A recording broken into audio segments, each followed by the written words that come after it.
that I had to do was observing and, you know, just learning from different couples, and obviously different from like people around you, of like, what is it that you like? What is it that you don't like? What is it that you want to carry into your relationship? And I know for us, we had to learn a lot from it. But as far as like the financial aspect, like I really learned, I guess, like a lot of it from observing from my parents, of how, like, you know, they were always a unit and they were always a partnership when it comes to finances.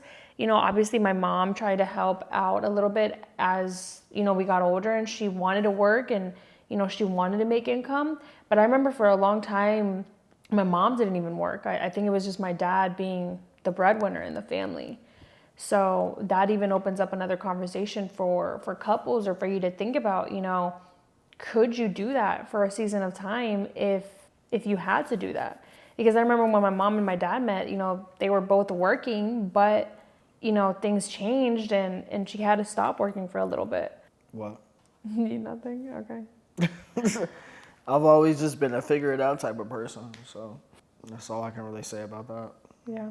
Okay. And we always discuss our financial goals, which is something that I didn't learn through anybody else. That's just something that we picked up.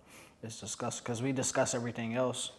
So why not discuss our financial goals, like how much money we want to make this month, how much money that we want to make in a year, how many clients that we want to pick up. Like, we didn't, specifically for me, nobody in my family was entrepreneurs. So not only are we a couple, but we're entrepreneur couples. And I don't know a lot of entrepreneur couples that I can, like, even being around at the office, I didn't really pick up too much from them about. The main thing was just saving money that I got from them. But even then, they didn't really tell us, like, all right, as a couple, what you should do. Andy and Jackie. Oh, like the last job we had. Yeah. And I would say back to that, I think even having a conversation about it is super important, because, you know, growing up, my dad was an entrepreneur, but again, that wasn't something where we were part of the conversation, or they were having that conversation around us. For us, it was always like, don't worry about it, like, we got it, and it was never a conversation. So I'm actually kind of glad that you mentioned that, because correct, you know, something that I think we've always been pretty good at is being transparent and having the conversation even when it's difficult. And I think for like a lot of couples, whether you're struggling or you don't know where to start, maybe, you know, start the conversation by just talking about it, or just by bringing it up. Or, you know, I think at the beginning when you start dating, it's really uncomfortable, because that's when you start getting to know each other, and like, you know, where are your finances? How much do you owe in debt? And where's your credit score? And obviously it's uncomfortable because, you know, sometimes it doesn't always start the best. Like, I think when I met you, you know, I think I barely had credit. I didn't really know anything about it. I mean, I was building it. But the most important thing about that is that we had goals, and we talked about what we had and what we didn't have. That was the most important thing. And we've always been transparent with each other. And that's not something that I've seen from other couples. And it's not because I'm not in everybody else's business. It's just that I didn't see couples talking about financial goals or things that they want to achieve. And I've always been that type of person. Every relationship that I've been in, I've always wanted to attain more. And unfortunately, the partners that I was with never was on that type of mindset where they wanted more. Like, this, I can get more out of life. Like, this is just another level for me. Like, these are goals that I'm trying to obtain, and I never had that investment into ourselves. I never had that in the partner until I met you. Because you've always invested in yourself. You've always self-developed. And again, that's not what I've seen from other couples. Like, I don't know any other couple like us. Yeah, also side note, I don't know if you guys can see my pants on camera.